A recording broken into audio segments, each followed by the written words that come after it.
CI ఏ విధంగా కారణమైండో CBI కూడా ప్రత్యేకంగా మెన్షన్ చేసింది. Inspector Sridhar instigated the police to beat the Jayaraj and Bennix ruthlessly again and again అని చెప్పింది. అంటే సిఐ శ్రీధర్ బాగా పురిగొల్పిండు డిపార్ట్మెంట్, అంటే పోలీస్ వాళ్ళకి. ఎట్లా అంటే చెప్పనా, దారుణంగా. అరే మీరు కొడుతుంటే వాళ్ళ అరుపులు నాకు వినపడాలని చెప్పాడు. ఆడ సైలెన్స్ అనేది ఉండొద్దు. అరే మీరు ఏం చేస్తారో తెలియదు నాకు, రాత్రి అట్లా కొట్టాలి మీరు అని చెప్పాడు. రౌండ్ల మీద రౌండ్లు కొట్టిరు పోలీసు. వాళ్ళు పోలీసు వాళ్ళే కొట్టి కొట్టి అలిసిపోయి ఉంటే మళ్ళా ఎమ్మటే లుల్, ఎల్యుఎల్ఎల్ అంటే లుల్ అంటే సైలెన్స్. ఎప్పుడైతే ఆ లుల్ ఏర్పడుతుందో మళ్ళా స్టార్ట్ చేయండి ఫ్రెష్ బీటింగ్స్ అని చెప్పాడు. స్టార్ట్ ద ఫ్రెష్ బీటింగ్స్ అని చెప్పాడు.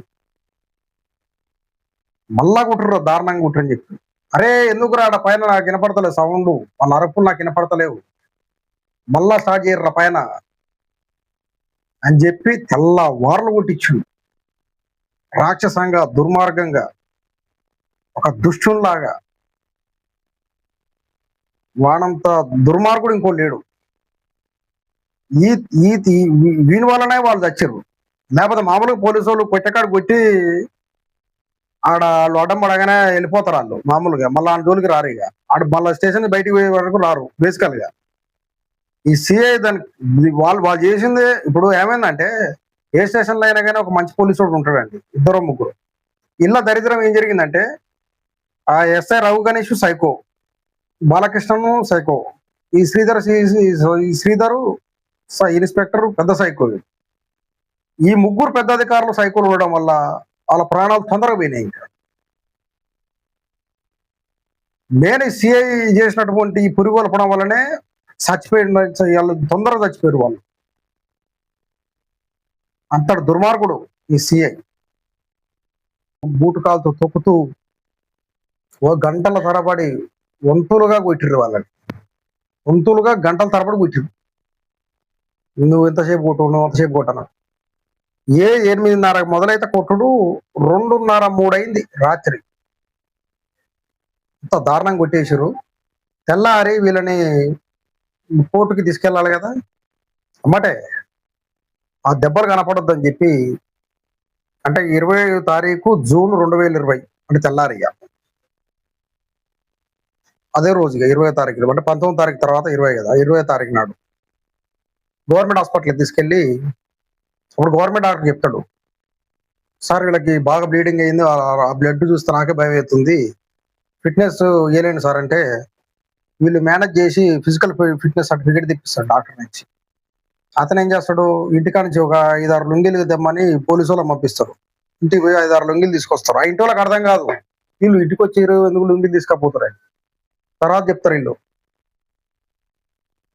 అది తీసుకెళ్ళి మన పత్తి దూదులు పెట్టి 4-5 లుంగీలు పెట్టి చెద్దర్లు కట్టి వాళ్ళని ఒక ఇదంటారు బస్తా కడతారు కదా, పత్తి బస్తా బోరాలు కట్టిరు చుట్టూ ఒంటికి కట్టి దూరంగా. అప్పుడు కరోనా నిబంధనలు కదా, ఆ జడ్జి గారు, ఫస్ట్ జడ్జి గారు, ఆ జడ్జి గారు దాదాపు 100 మీటర్ల దూరంగా ఉంటారు. అతను తెలియదు కదా వీళ్ళు దెబ్బలు తిన్నారన్న విషయం.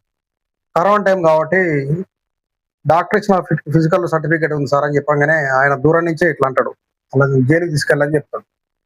అప్పుడు జైలుకు కూడా 25 కిలోమీటర్ల దగ్గర ఉన్నటువంటి జైలుకు తీసుకపోరు వీళ్ళు.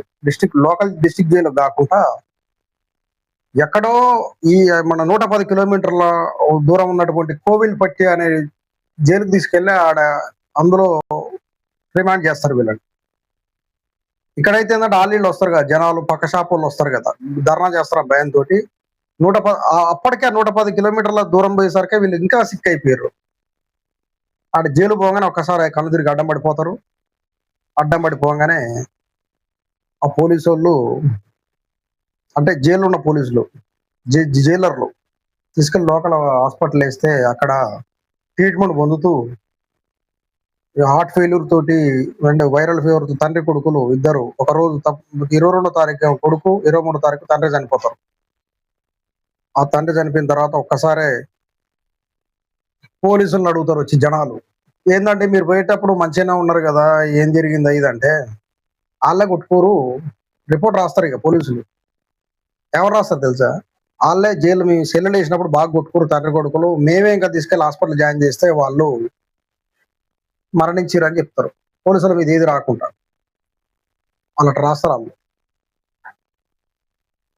తర్వాత అక్కడి నుంచి మళ్ళా వీళ్ళు మరణించిరన్న వార్త అక్కడ ఏది లోకల్ పోలీసులైతే పోస్ట్‌మార్టం రిపోర్ట్‌లో వీళ్ళు మేనేజ్ చేయగలిగేటోళ్ళు.